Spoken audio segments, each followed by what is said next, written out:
अस्सलामुअलैकुम। प्रोग्राम आज के अखबार के साथ मैं हूं रजा अब्बास और हमेशा की तरह कुछ आम मौज़ूआत आज के इस प्रोग्राम में हम उन्हीं मौज़ूआत के ऊपर बात करेंगे। कल शांगला में वज़ीर-ए-आज़म शहबाज शरीफ ने अवामी गिरफ्तार मुहिम, हमें ऐसा लग रहा है कि मुल्क में हालिया जो सियासी मंजरनामा है, तमाम ही सियासी जमातें अपनी हद तक उन्होंने काविशें शुरू कर दी हैं, सियासी सरगर्मियों को बढ़ा दिया गया है और अवामी राबता मुहिम शुरू कर दी है। और इसी ज़िमन में कल वज़ीर-ए-आज़म पाकिस्तान शहबाज शरीफ ने भी शांगला में अवाम से खिताब किया है, अवामी इज्तिमा से खिताब किया है, जहाँ पर एक सियासी कायदीन होने की हैसियत से या सियासी क़यादत या एक अहम सियासी जमात के रहनुमा के तौर पर भी और वज़ीर-ए-आज़म पाकिस्तान होने की हैसियत से भी उन्होंने कुछ वादे वईद भी किए हैं आवाम से और कुछ अपनी गवर्नेंस के हवाले से भी बताया है और कुछ पाकिस्तान को जो माशी तौर पर चैलेंजेस का सामना है और जो साबिक़ा हुकूमत गो के हर जो नई आने वाली हुकूमत होती है, सबसे पहले उसका हदफ़ तनक़ीद यही होता है कि देखें हम तो बेहतरी के लिए आए हैं, साबिक़ा जो हुकूमतें हैं उन्होंने ये हाल कर दिया है तो हमें वक्त लगेगा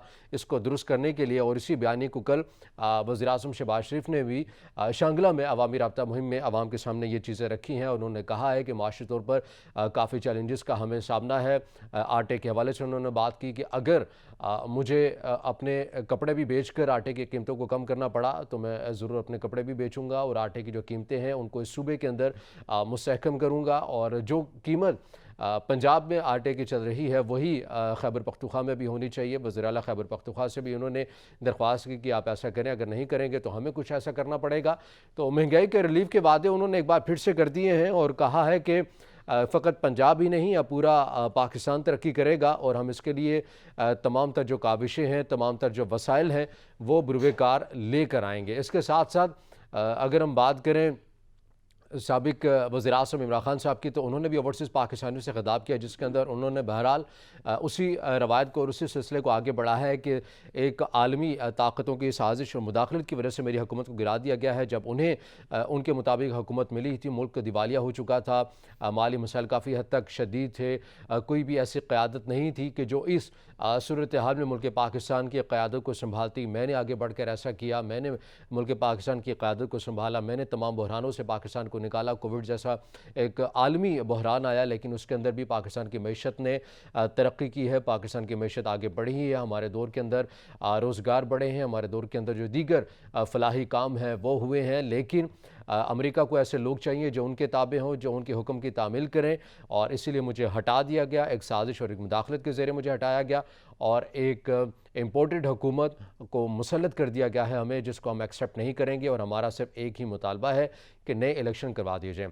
सियासी कायदीन और तमाम सियासी जमातें अगर यहाँ पर बात कर लीजिए, मौलाना फजल रहमान ने भी ऐलान कर दिया है जलसों का, कराची में उन्होंने ज़िमन में जलसा भी करना है। लेकिन इसके साथ साथ तमाम सियासी जमातें तो हमें एक तरफ नज़र आ रही हैं इलेक्शन मूड में जाती हुई, लेकिन साथ में जो आवाम का जो असल मसला है जिसके वादे वेद इन्होंने बहुत किए थे, पाकिस्तान मुस्लिम लीग नून ने, पाकिस्तान पीपल्स पार्टी ने, खुद हुकूमत के जो इत्तेहादी हैं उन्होंने बार बार ये कहा था कि पाकिस्तान तहरीक इंसाफ की जो हुकूमत है वो महंगाई को कम नहीं कर पा रही है, हम अपने हलकों में नहीं जा सकते हैं, महंगाई का बहुत बड़ा प्रेशर है, अगर यही कारकर्दगी रही तो हमें बुरी तरह शिकस्त होगी।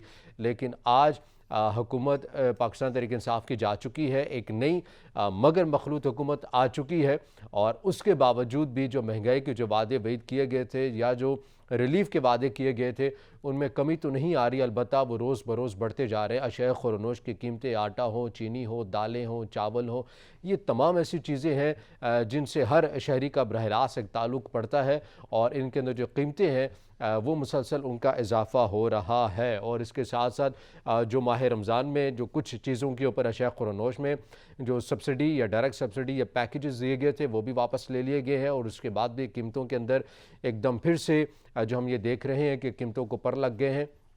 ये सिलसिला जारी और सारी है, वादे वही जो किए जा रहे हैं उनमें अभी तक अमल दरामद होता हुआ नज़र नहीं आ रहा है। कल पाकिस्तान मुस्लिम लीग नून के साबिक वज़ीर ख़ज़ाना उन्होंने ये बात की इस्हाक़ डार साहब ने कि हमें IMF के पास नए शराइत के साथ दोबारा जाना होगा और एक बार फिर से मुज़ाकरात करने होंगे ये जो मुज़ाकरात किए गए थे या जिन शराइत के ऊपर पाकिस्तान तहरीक इंसाफ ने हामी भर ली थी, ये काफ़ी सख्त हैं। इतना आसान नहीं होगा। ऐसा नहीं कर सकते कि हम पेट्रोलियम मसनूआत या डीज़ल की कीमतों को हम बढ़ा दें, क्योंकि इसका बरह रास्त ताल्लुक आवाम के ऊपर आएगा, आवाम के ऊपर बोझ मज़ीद बढ़ेगा। तो ये तो आपको पहले सोचना चाहिए था जब आप हुकूमत में आ रहे थे। आपको पता था तहरीक अदम एतमाद आपने कामयाब कर लेनी, आप इतने कॉन्फिडेंस में थे, तो आपकी तैयारी क्या थी? अभी आप कह रहे हैं कि हालात बहुत ख़राब है और हमें नई चीज़ें करनी पड़ेंगी। तो बेहतर हाल तो यही है कि आप इलेक्शन करवा दें और एक नई मैंडेट के साथ एक नई हुकूमत आए जो अपने फैसलों में आज़ाद हो, अपने इत्तेहादियों को बार बार उसको ना मनाना पड़े और एक आज़ादाना फ़ैसला करे, आज़ादाना माशी तौर के ऊपर फ़ैसले करे और चीज़ों को मुस्तहकम करे और डिलीवर भी करे। हम इन तमाम अमूर के ऊपर बात करेंगे आज के अपने इस प्रोग्राम में, और इस तमाम अमूर के ऊपर बात करने के लिए हमें स्टूडियो में ज्वाइन किया है सीनियर तज्ज़ियाकार हैं मुनीर अहमद साहब। मुनीर साहब, बहुत शुक्रिया वक्त देने के लिए। सबसे पहले सर बात कर लेते हैं, वज़ीर-ए-आज़म पाकिस्तान ने कल बिशाम में जिस तरह ख़िताब भी किया और वही वादे वहीद और वही जोश और वही वलवला कि मैं ये कर दूंगा, मुझे अपना लिबास भी बेचना पड़ा तो मैं फिर भी बेच दूंगा और कीमतों को मुस्तहकम करूंगा। और सूबाई लिहाज से उन्होंने सवालिया निशान उठाए कि पाकिस्तान तहरीक इंसाफ के सूबे में 8 साल से हुकूमत है लेकिन अब तक कोई बेहतर हॉस्पिटल नहीं बन सका। लेकिन साथ में उन्होंने एक बड़ी अहम बात की कि सूबे में कोई अच्छा हॉस्पिटल तो नहीं बन सका और यही वजह है कि जो गरीब लोग हैं वो तो बेचारे यहाँ पर अपना इलाज करवा लेते हैं लेकिन अमीर लोग बाहर चले जाते हैं। ये अपने भाई को कह रहे थे। अच्छा, ये आप बड़े शरारती नुक्ते के ऊपर लाकर सवाल को छोड़ते हैं। पहली बात यह है कि हमारे सियासी रहनुमा वो किसी भी तरफ के हों, पॉलिटिकल स्टंट छोड़ने में बड़े माहिर हैं और बुलंद बांग दावे, मैं कपड़े बेच दूंगा। भाई, आपके कपड़े बेचकर 22 करोड़ आवाम के मसाइल हल नहीं हो सकते। आपको ये समझना चाहिए। आपको कोई ऐसे इकोनॉमिक रिफॉर्म्स या इकोनॉमिक मेजर्स लेने होंगे जिससे उनको रिलीफ मिल सके। यूटिलिटी स्टोर्स में जहाँ पे धक्के खा खा के इज़्ज़त नफ्स मजरू करके पहले कुछ सस्ती चीज़ मिल रही थी, कुछ चीनी, कुछ दालें, कोई फलां, वो भी पैकेज वापस ले लिया है। एक रज़ा, मैं एक बात बताऊं कि मुल्क सब्सिडीज़ के ऊपर नहीं चलते। बिल्कुल। ये आपको ये एडहॉकिज्म कब तक चलता रहेगा? हम ये आज से नहीं देख रहे। मैं तो बचपन से इसी तरह की सूरत हाल, और जब से शऊर की आंख से हमने देखना शुरू किया है तो लगता है कि हर तरफ पॉलिटिकल क्योस जो है वो उसी तरह से मौजूद है। हमें बिल्कुल भी कोई फ़र्क नज़र नहीं आता। फिर झूठ इतना ज़्यादा बढ़ गया है पिछले चंद सालों में सियासत के अंदर, और इतनी एक पॉलिटिकल फ्रस्ट्रेशन बढ़ गई है। अब जो लोग नहीं अहल थे वो भी सियासत के अंदर आ गए हैं। पहले तो फिर कोई पॉलिटिकल एथिक्स होते थे, पॉलिटिकल कोड ऑफ कंडक्ट होता था, अब वो नहीं है। अब सियासी नारेबाजी की बुनियाद के ऊपर आप आवाम को, अब मैं लफ्ज़ इस्तेमाल करता हूँ आमतौर पर, वर्गलाते हैं कि वो आपको वोट दें। उसके बाद अवाम पछताते हैं, कभी किसी नारे के पीछे जाते हैं, कभी किसी नारे के। अब वही जो सूरत हाल है वो ये वैसे भी ये साल जो है जो आखिरी साल होता है वो तो बाकायदा पॉलिटिकल कैंपेन का होता है पाकिस्तान में, और पॉलिटिकल कैंपेन जो है वो शुरू हो चुकी हुई है। झूठ के पुलंदे, मैंने ये कर दिया, मैंने वो कर दिया, मैं ये कर दूंगा, मैं वो कर दूंगा, और इल्ज़ामात की सियासत जो है वो चलती रहती है। जब हम पिछले प्रोग्राम में बात कर रहे थे कि हर नई आने वाली हुकूमत अगर पिछली हुकूमत को डिस्क्रेडिट नहीं करेगी तो उसका चूरन नहीं बिकना। अब लेकिन बाज़ ऐसी चीज़ें भी होती हैं जो पिछली हुकूमत ने बहुत बड़ी गलतियां की हुई होती हैं, वो फिर आगे भुगतना भी पड़ता है। अभी आप IMF की बात कर रहे थे, इतनी सख्त कंडीशंस के ऊपर कर्ज लेना, वो भुगतना तो है। अब जैसे कह रहे थे कि उनके साथ तय ये है कि तकरीबन कोई 250 रुपये लीटर के ऊपर पेट्रोल चला जाए, वो चला जाएगा, और इस लेवीज अब कभी 4 रुपये बढ़ रही है तो कभी कितनी। एक अच्छी बात पिछली हुकूमत ने, हालांकि वो बड़े भौने तरीके से हुई थी, ये जो हम रूस के दौरे की बात करते हैं, उसकी टाइमिंग भी गलत थी। जो हमारे इदारे हैं उन्होंने मना भी किया था कि this is not the right time, लेकिन वो मूव एक लिहाज से अच्छी थी। हमें तमाम स्टेक होल्डर्स की मुशावरत से हुआ था। इमरान खान साहब भी कह चुके हैं, नहीं वो ये कह चुके हैं, लेकिन इदारे भी इसको कह चुके हैं डायरेक्टली और इनडायरेक्टली कि भाई उस वक्त that was not the right time. अब इसका अब इदारों ने तो कहा है, ISPR की जानिब से प्रेस कॉन्फ्रेंस की गई थी, उन्होंने कहा था कि जो साबिक वज़ीर-ए-आज़म इमरान खान साहब का दौरा रूस था, वो तमाम स्टेक होल्डर्स एक ही पेज पर थे। चलें, लेकिन उसकी जो एक अच्छी बात जो थी कि रूस आजकल जितने भी मुल्क हैं उनको ये ऑफ़र कर रहा है कि 30% डिस्काउंट के ऊपर आप हमसे पेट्रोल ले लें। भारत ने ले लिया हुआ है, उनके अपने मुआहदे चल रहे हैं, तो पाकिस्तान भी कोई ऐसी चीज़ सोच सकता है और दरवाजे तो उनके अभी तक खुले हैं, हालांकि वो इस वक्त यूक्रेन के साथ जंग में हैं और मुमकिन है कि अगर हम इस वक्त उनके साथ कोई ऐसी कोई बात करें तो शायद दुनिया के जो दूसरे ममालिक जिन से हमारे मरासम है, सफारती ताल्लुकात हैं, वो इसको किस तरह से देखते हैं, लेकिन कहीं ना कहीं हमें कोई ऐसा डिसीजन अभी ज़रूर करना पड़ेगा। और लेकिन कुछ इकदाम अभी IMF को जैसे जा रहे हैं और IMF की जो शराइत एक tentative outline of the terms and conditions जो मिफ्ता साहब ने बयान की हैं, अगर उस तरह से जाएंगे तो फिर तो it would be another disaster. तो अब हमें कहीं देखना पड़ेगा कि हमने, ठीक है हम मजबूर हैं, वो जो लफ्ज़ इस हुकूमत ने आम कर दिया भिखारी हैं, तो जब वो हैं तो फिर हमें लेकिन कहीं ना कहीं हमें अपनी ज़रूरत को और हमारी अपनी इमरजेंसी को और अपने फ्यूचर प्लान्स को कहीं बैलेंस आउट करना पड़ेगा और ये जितना स्ट्रैटेजिकली कर सकेंगे वो ज़्यादा बेहतर हो जाएगा। अभी जैसे सऊदीया के साथ हमारे ताल्लुकात दोबारा बेहतर हुए हैं और उम्मीद है कि और बेहतर होंगे। तो इस तरह जो हमारे दोस्त ममालिक हैं तो उनके साथ ताल्लुकात बेहतर करके और हमारे ताल्लुकात सेंट्रल एशियन स्टेट्स जो हैं उनके साथ, हालांकि वो रिसोर्स रिच स्टेट्स हैं, उनके साथ अगर हमारे ताल्लुकात बेहतर हो जाएं तो हम वो जो रूटीन के जो हमारे दूसरे लोगों के साथ ताल्लुकात हैं सफारती, तो इनके साथ अगर हमारी ट्रेड कोई हो तो मैं स्ट्रांगली इसका यकीन रखता हूँ कि हमारे बहुत सारे माशी हालात जो हैं, क्योंकि उनको ट्रेड की ज़रूरत है और वो कम कीमत के ऊपर चीज़ें और कोई ऐसे हमारे साथ ऐसे मामलात हो सकते हैं जहाँ पे हमारा जो इंपोर्ट एक्सपोर्ट का जो डेफिसिट है या वो कुछ बेहतर हो सकता है। तो बहुत सारी हमें नई मार्केट्स को भी देखना पड़ेगा, क्योंकि आसिफ जरदारी साहब ने ये कहा कि 400 बिलियन डॉलर्स की हमारी ट्रेड हो सकती है, इतना पोटेंशियल है। हमारे इकोनॉमिस्ट हमेशा कहते हैं कि हमारे यहाँ ट्रेड पोटेंशियल है, हम इतनी एक्सपोर्ट्स कर सकते हैं, लेकिन फिर हम क्यों नहीं कर पाते।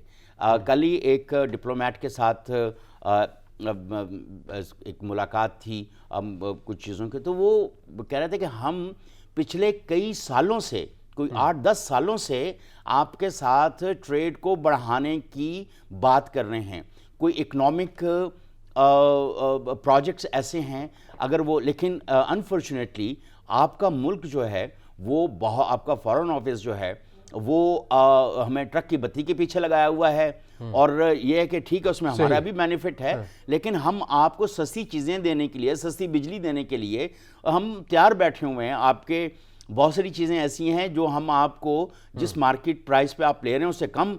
तो मैंने कहा, मैंने ऐसे वैसे रज़ा, मैंने ना अज़राए तफन्नुन से कहा, मैंने कहा बात सुने, आप सस्ते की क्यों बात कर रहे हैं, आप उसकी कीमत डबल ट्रिपल करके दें, इंशाल्लाह हम ज़रूर खरीदेंगे। फिर हम महंगी चीज़ें खरीदते हैं और अच्छी चीज़ों का म्यार भी यही है कि वो महंगी होती हैं। लेकिन साथ में बताइएगा, ये जो नई मखलूत हुकूमत बनी है और बिलखुसूस अगर बात करें पाकिस्तान मुस्लिम लीग नून की, क्योंकि इन्होंने ही डिलीवर करना है तमाम, जिसे कह लें कि गवर्नेंस वाले मामलात के ऊपर या फिर डिलीवरी पोजीशन के ऊपर जो अहम वजारतें हैं वो पाकिस्तान मुस्लिम लीग नून ही की हैं और इसी बुनियाद के ऊपर इन्होंने इलेक्शन मोड में भी जाना है, अपनी कारकर्दगी साल डेट में दिखाएंगे।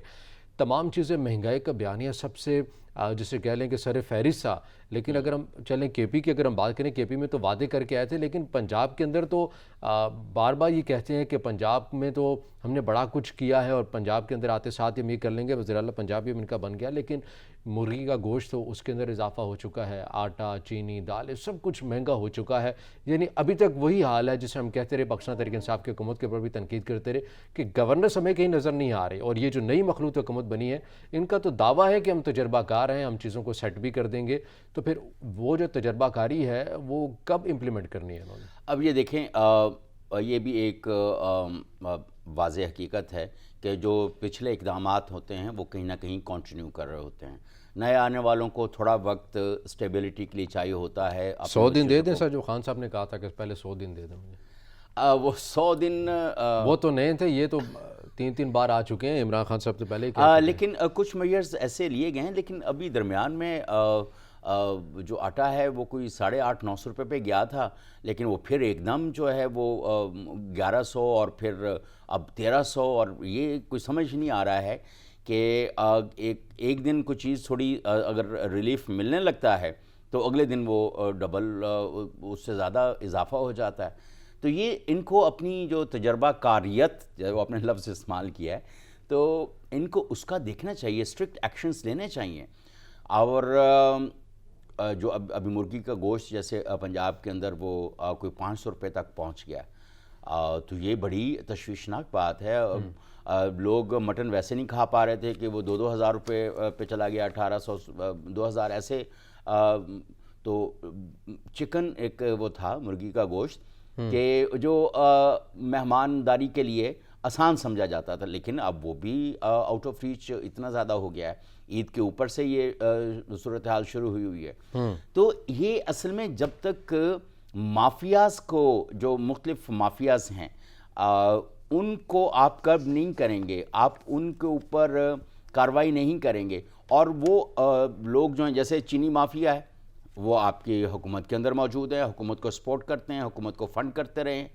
अब आपका जो मुर्गी माफिया है, आपका क्या ख्याल है कि मुर्गी माफिया में कोई मेरे और आप जैसे ताजर बैठे हुए हैं कि जो कहेंगे हाँ नहीं वहाँ पे पंजाब का भी नाम आता है उसमें। मैं यही अर्ज़ कर रहा हूँ ना कि सिर्फ इसका नहीं आता है। आपने जो पीटीआई के बड़े 2-4 बहुत करीबी और बड़े स्ट्रॉन्ग इनके दोस्त है इमरान खान साहब के, they were also into the same business. इस वक्त चीनी के बाद जो सबसे बड़ा माफिया है वो पोल्ट्री के अंदर है, और वो जिस तरफ को चाहते हैं वो उस तरफ को ले जाते हैं। अब ये ऐसी कोई सूरत हाल, फिर बहुत सारी चीज़ें ऐसी हैं जो दूसरे ममालिक को कानूनी तरीके से भी जारी होती हैं, गैर कानूनी तरीके से भी जारी होती हैं। जब आपको पता है कि अशाए खुर्दोनोश और ख़ास तौर पे ये मटन, बीफ और चिकन वगैरह का आपके यहाँ इन्हतात है, कमी है, चीज़ें हैं, तो आपको जो दूसरे मुल्कों को जा रही हैं वहाँ पे आप इसको रोकना चाहिए, क्योंकि उसकी वजह से भी किल्लत पैदा होती है। और फिर अब जैसे एक पोल्ट्री के बारे में कहा जा रहा है कि उसके अंदर कोई बीमारी फैल गई है, और ज़ाहिर है क्लाइमेट चेंज है, हार्श वेदर्स हैं, इसमें बहुत सारी बीमारियां ऐसी भी हैं जो आप अनडिटेक्टेबल हैं, वो हो जाती हैं, वो फैल जाती हैं। लेकिन हिफाजती इक़दामात जो हैं, चाहे वो इंसानों के हैं चाहे जानवरों के हैं, इन सब को किसने करना है? ये तो again it's a governance issue. और ये मौजूदा हुकूमत से भी अगले आप इनको 3 महीने 4 महीने और भी दे दें अगर टाइम, तो फिर भी ये नहीं हल कर पाएंगे। और हर मामले का हल इलेक्शन जो है वो भी नहीं होता, क्योंकि ये अभी no vote of no confidence के ज़रिए से आए। तो अगर ये असम्बली भी अपनी मुद्दत पूरी कर ले तो मेरा इसमें कोई हर्ज वाली बात नहीं। एटलीस्ट एक democratic norm will continue, and we need such kind of practices whereby ऐसा कि इस तरह के हालात व वाक़यात को संभाला देने के लिए हमारे कुछ दिमाग कुछ ऐसे होने चाहिए कि जो इस तरह की स्ट्रैटेजी उसमें से हम लोगों को निकाल सकें। ख़ास तौर पर जब 10 पार्टियों की हुकूमत है और हर पार्टी को पता है कि उनके यहाँ मुफाद परस्त अनासर मौजूद हैं, माफियाज मौजूद हैं, तो आप जब उनसे बेनिफिट्स ले लेते हैं, आप उनसे जब फाइनेंशियल सपोर्ट ले लेते हैं, पार्टी फंड्स ले लेते हैं, तो फिर आप इस काबिल नहीं रह जाते। और जब आप उसी तरह के बिजनेसेस में खुद भी हूँ तो फिर ये कॉन्फ्लिक्ट ऑफ इंटरेस्ट तो रहेगा, और फिर वो ये मैनूवरिंग जो है, फिर आप आवाम को बेवकूफ़ बनाना छोड़ दें, चाहे वो दाएं बाजू है या बायां बाजू है या कोई दरमियाना बाजू है, वट एवर आप जिस भी पॉलिटिकल पार्टी से ताल्लुक़ रखते हैं, अगर तो आवाम की वेलफेयर और आवाम का सोचते हैं तो खुदा के लिए पहले दाएं बाएं जो आपके माफियाज मौजूद हैं उनका पैसा लेना छोड़ दें। और ये पैसा कुछ पार्टीज को बहुत जल्द बहुत महंगा भी पड़ने वाला है। सर, माफिया की आपने बात की है, पूरे निज़ाम की अगर आपने बात की है, तो यही बातें तो साबिक वज़ीर-ए-आज़म इमरान खान साहब भी कर रहे हैं। ओवरसीज़ पाकिस्तानियों से भी इन्होंने खिताब किया जी। और जिसके अंदर उन्होंने यही कहा कि मैं आज़ाद खारजा पॉलिसी की बुनियाद रखना चाहता था और मैंने कुछ ऐसे इक़दाम किए भी जिनकी वजह से मुझे हटा दिया गया। माफिया है, हमने डिलीवर भी बड़ा किया है, माफिया ने रुकावटें भी डाली हैं।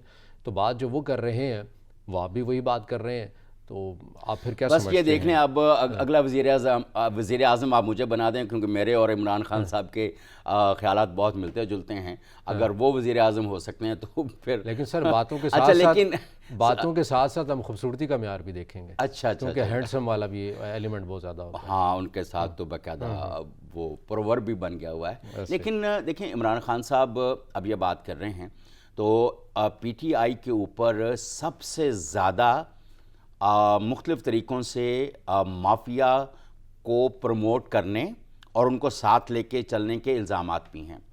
फॉरेन फंडिंग केस में जो लोग इन्वॉल्व हैं, जिनसे इनके पैसे मुबैना तौर पे कहा जाता है, उसमें आरिफ नकवी का नाम भी है, अनिल मसरत का नाम भी है। और ये भी कहा जाता है कि ये जो हाउसिंग सेक्टर खोला गया था, ये भी जो प्रॉपर्टी माफिया टाइकून्स थे उनके कहने पे खोला गया, और उसकी वजह से जो सूरत हाल पाकिस्तान के अंदर दरपेश हुई है। अगर आप देख लें कि मुल्तान के अंदर आमों के बागात जो थे उनको ख़त्म किया गया, ख़त्म करके उसकी जगह पे आपने हाउसिंग सोसाइटीज़ बनाई।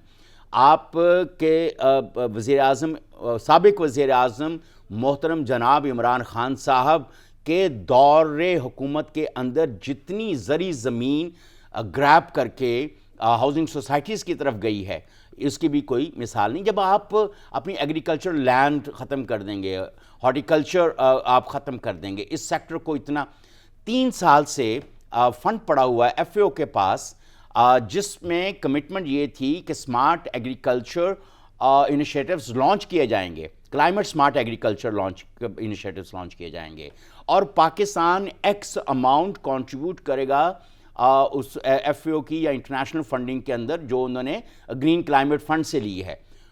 3 साल के अंदर पाकिस्तान उसके अंदर अपना हिस्सा नहीं डाल सका, अपनी टेक्निकल सपोर्ट नहीं डाल सका।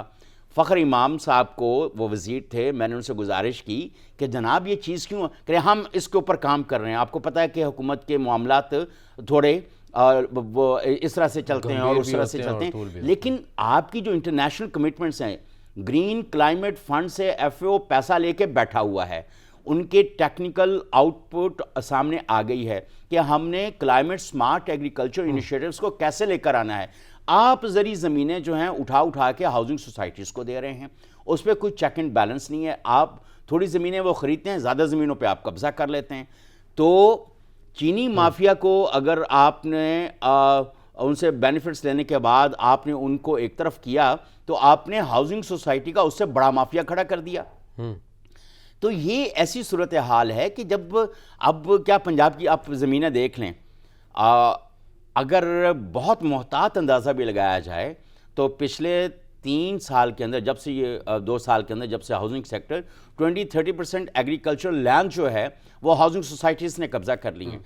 आपको अच्छा आम अब खाने को नहीं मिलेगा, मैं आपको फ्रैंकली बताऊं, और आपके जो भी आम शाम आएंगे ये बहुत महंगे आपको मिला करेंगे, क्योंकि इतने बड़े बड़े यानी सैकड़ों एकड़, हज़ारों एकड़ के आपने ऑर्चर्ड, जो मैंगो ऑर्चर्ड्स। लेकिन माफिया वाली बात ठीक है, लेकिन कल जिस तरह साबिक वज़ीर-ए-आज़म इमरान खान साहब ने भी, क्योंकि हम बात कर रहे हैं उनकी, कल उन्होंने ओवरसीज़ पाकिस्तानियों से खिताब किया है, तो उसी हवाले से हम बात भी कर रहे हैं सेगमेंट में।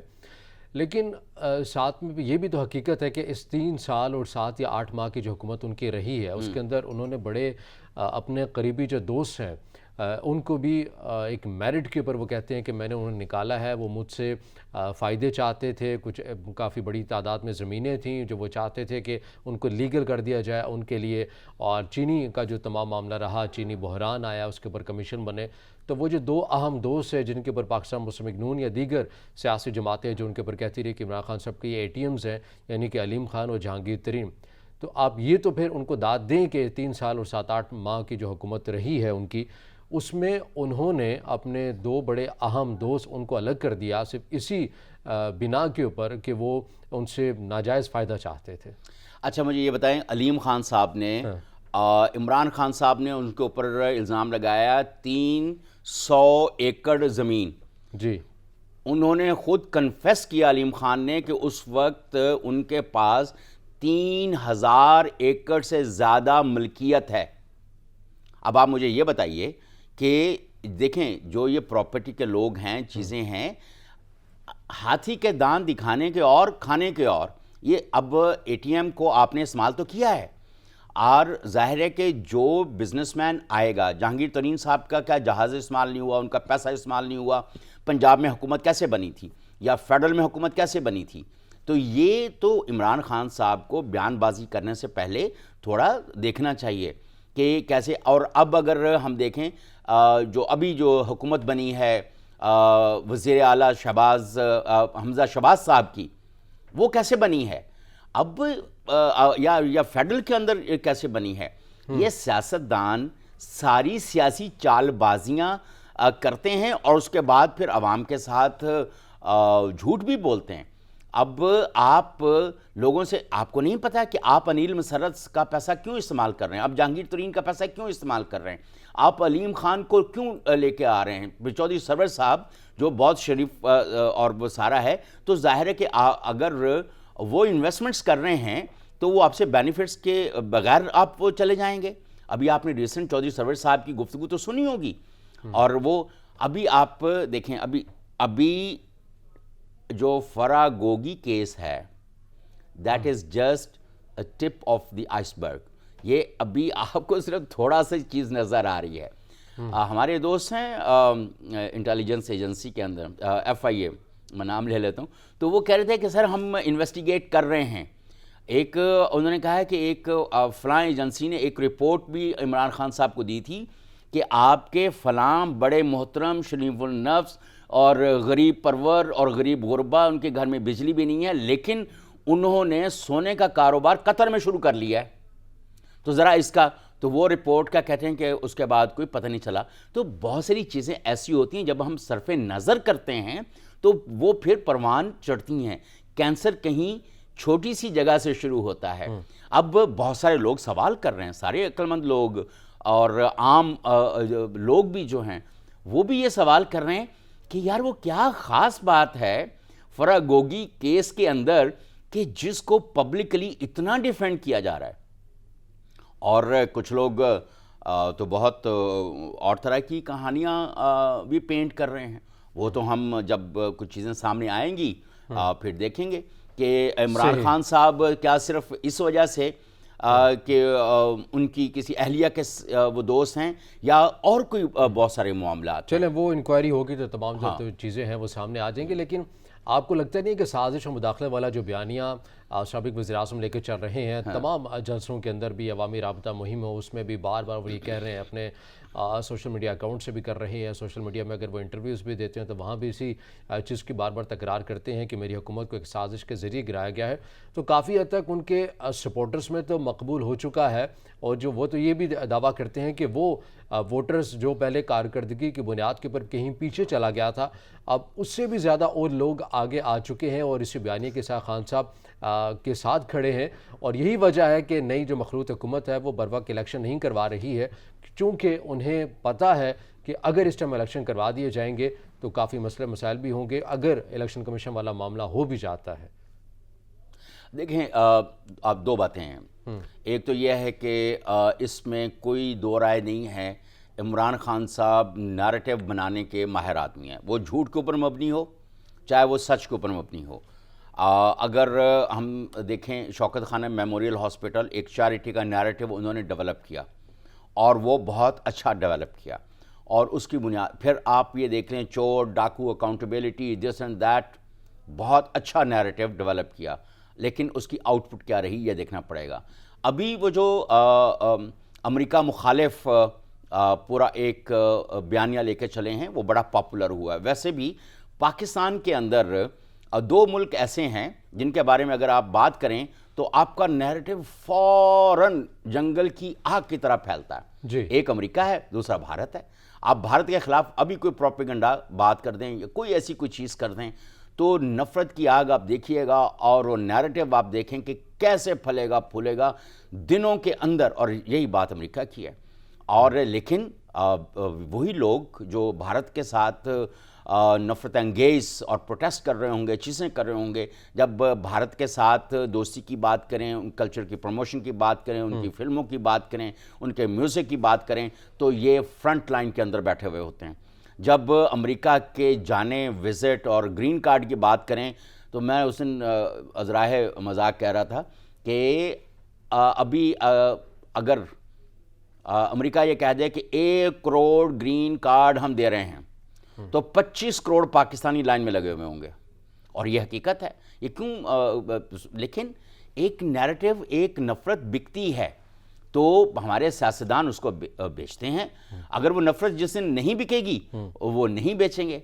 लेकिन हमें बहुत सारी चीज़ें ऐसी हैं जो सफारती महाज के ऊपर उनका ख्याल लेकिन रखा वो तो जाना। कहते हैं ना कि मैं दुश्मनी तो नहीं कर रहा, ना ही मैं नफरत रखता हूं, मैं बराबरी की सतह के ऊपर ताल्लुकात चाहता देखें, बराबरी की सतह क्या हो सकती है? आप किसी मुल्क का 100 बिलियन डॉलर्स आपने यानी 70-72 साल के अंदर आपने खाया हुआ हो।